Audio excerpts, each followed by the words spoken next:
Hey somebodies. I bet you wonder why I'm doing this, huh? I'm doing this because new research shows that the tilt of a person's head determines how attractive other people perceive them. So, how do you feel about me now? How about now?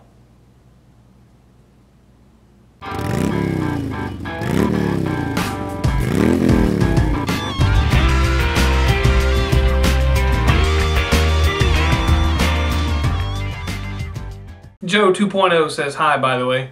He's not really feeling well. I think I got him sick, because I hadn't been feeling that well the last couple days either. And the fact that the temperature's only in the low 30s doesn't help at all. But maybe it'll snow and at least I can lay out of work. I mean, that's what we here in Georgia do. One snowflake falls to the ground, we pretend like we are snowed in, can't get out of our driveway, and spend the day sipping hot chocolate and watching movies. It's like tradition or something. Another tradition I just read about is a woman that's used the same artificial Christmas tree every year since 1928. The tree owner says she doesn't have a reason to throw it out and get a new one. There has been much debate over the years whether it's a lower impact to the environment to use an artificial tree or cut down a real tree. But from what I've read, it's actually better for the environment to cut down a tree every year, unless you plan to use your artificial tree for at least 20 years, or in this woman's case, 82 years. Old people do the strangest things, don't they? Like the 71-year-old woman from Florida who hasn't made a mortgage payment in over 25 years. The woman got sick and lost her job back in 1985, which forced her to stop making payments on the house. Despite the mortgage company being taken over like 4 different times, all attempts to foreclose on the property have actually been thwarted. Thwarted?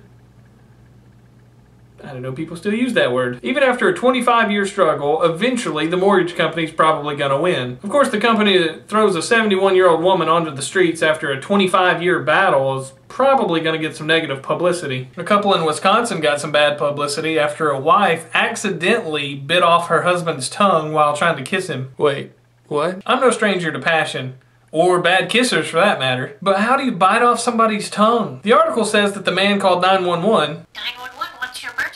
Yeah, I kinda have a problem. When the police arrived at their house, they found the man and his wife outside singing Christmas carols. Jingle bell, jingle bell. I think the worst part is the man was 79 years old. Maybe at that age your body parts just get bitten off easier. The man did have his tongue reattached and he asked that his wife not be arrested, but she was taken into custody and charged with domestic violence. That whole story just seems screwed up to me. Even for something that took place in Sheboygan. Sheboygan, that's a funny word. Something I kind of thought was cool is the fact that Google has created an operating system. This OS is designed around the fact that a lot of people only use their computers to get on the internet. And the way I understand it, that's all this new OS will be able to do. You'll turn on your computer and basically be looking at a web browser. It won't require much as far as hardware is concerned. I mean, just to run the web browser.